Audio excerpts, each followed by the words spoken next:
गरीब बहू लाई ससुराल में अपने मायके वाले।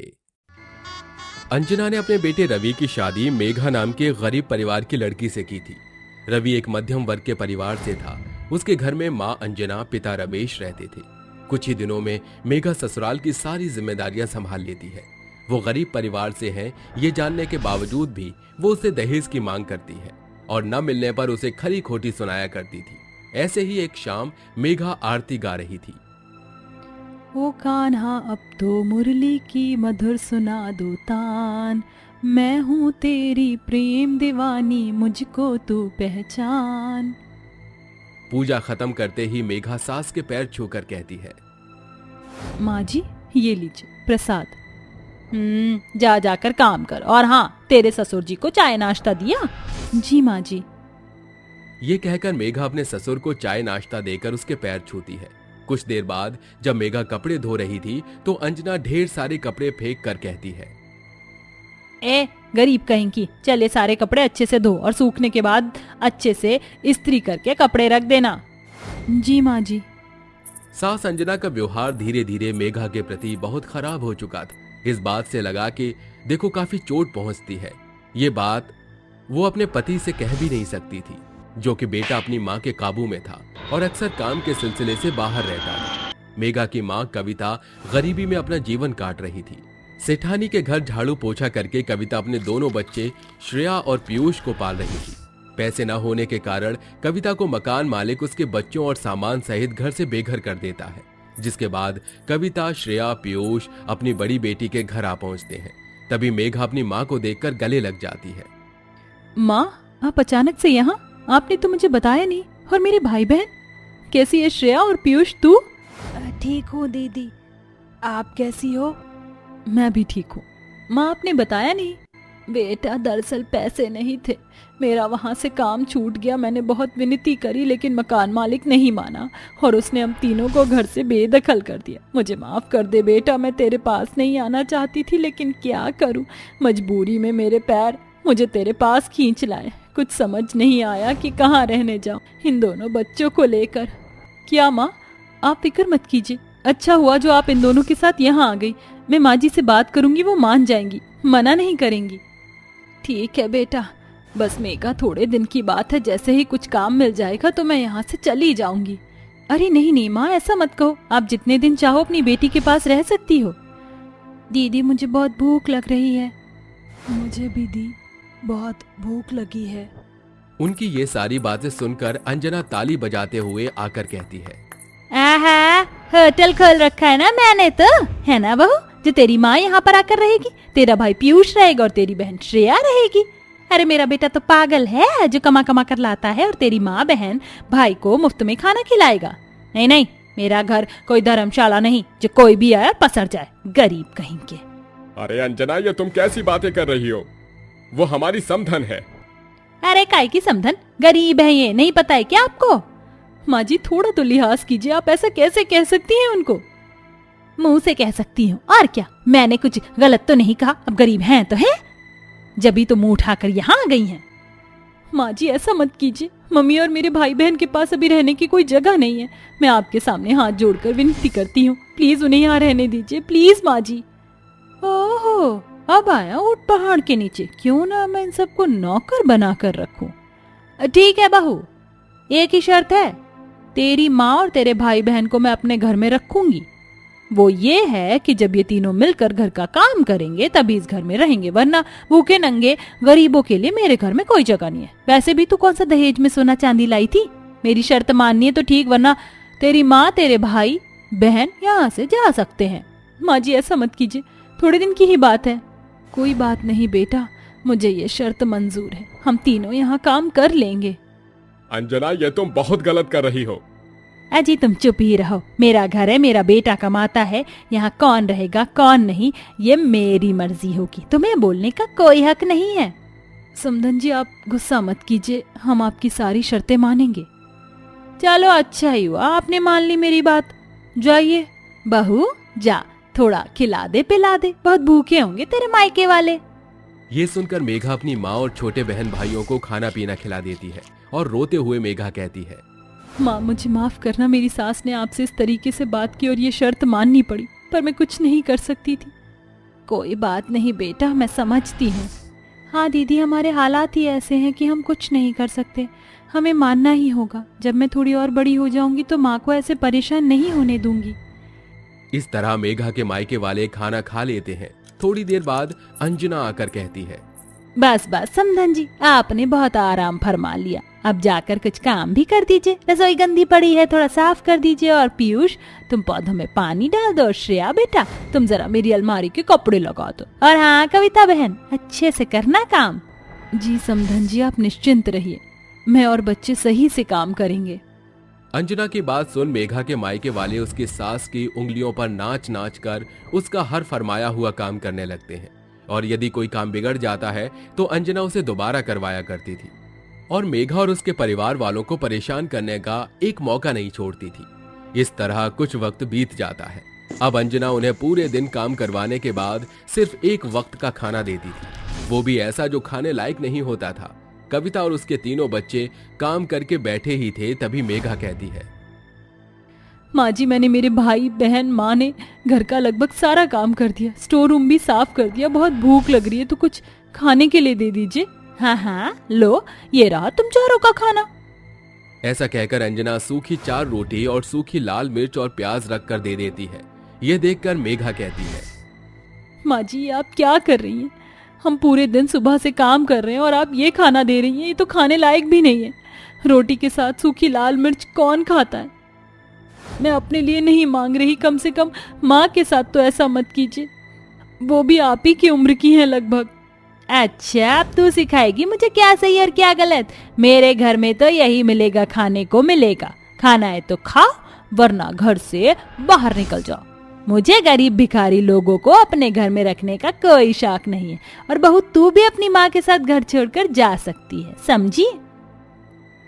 दीदी, ये तो बहुत गंदा खाना है। जब से हम आए हैं हमें बद से बदतर खाना मिल रहा है, इससे तो पेट में बहुत जलन होती है। पीयूष चुप हो जा, चिंता मत कर।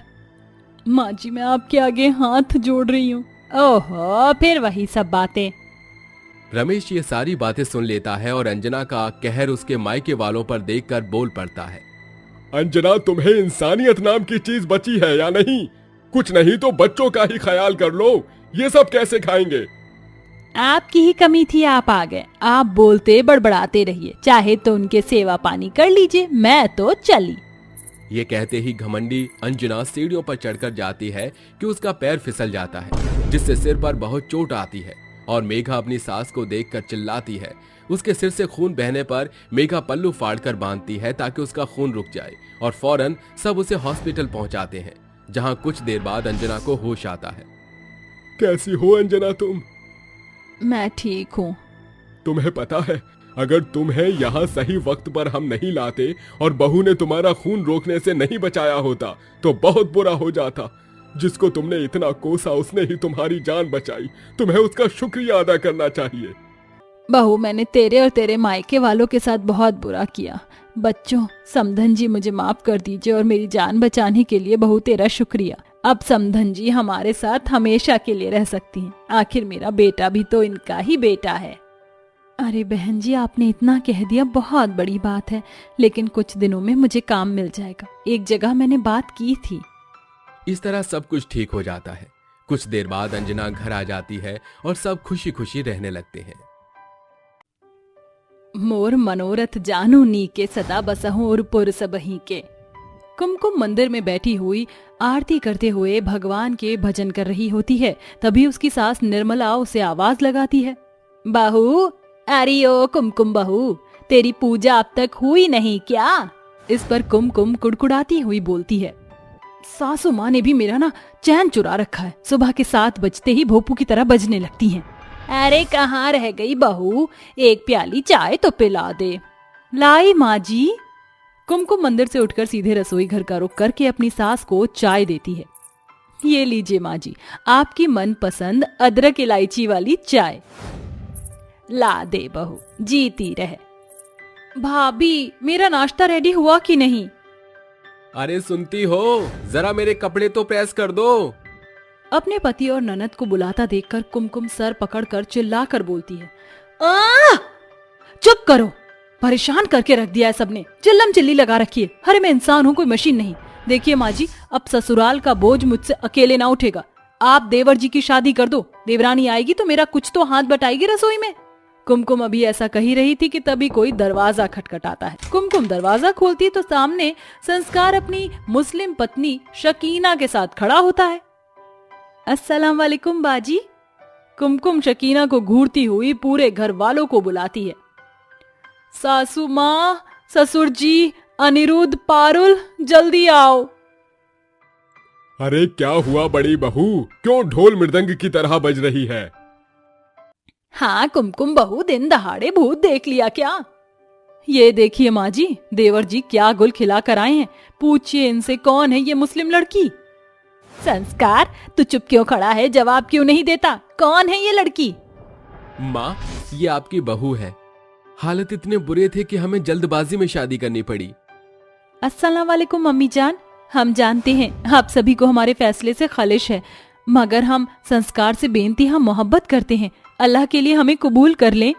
ऐसा कहते हुए शकीना की आंखों में आंसू भर आते हैं, जिसे देख उसकी चांट चालाक जेठानी मन में कहती है, कहीं मेरी उस मुस्लिम देवरक्की के आंसू देखकर मेरे ससुराल वाले पिघल ना जाएं।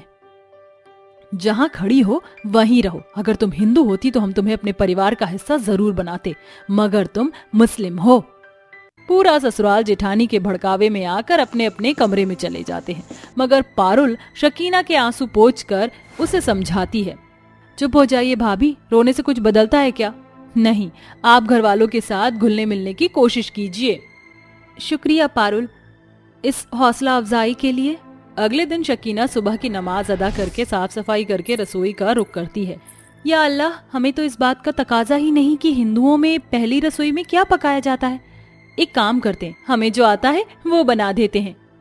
इसके बाद शकीना मुस्लिम तौर तरीके से सारा खाना बनाती है, जिसकी खुशबू पूरे घर में फैल जाती है। तभी जेठानी अपने कमरे से बाहर आती है, जहाँ सभी नाश्ते की मेज पर बैठे हुए थे।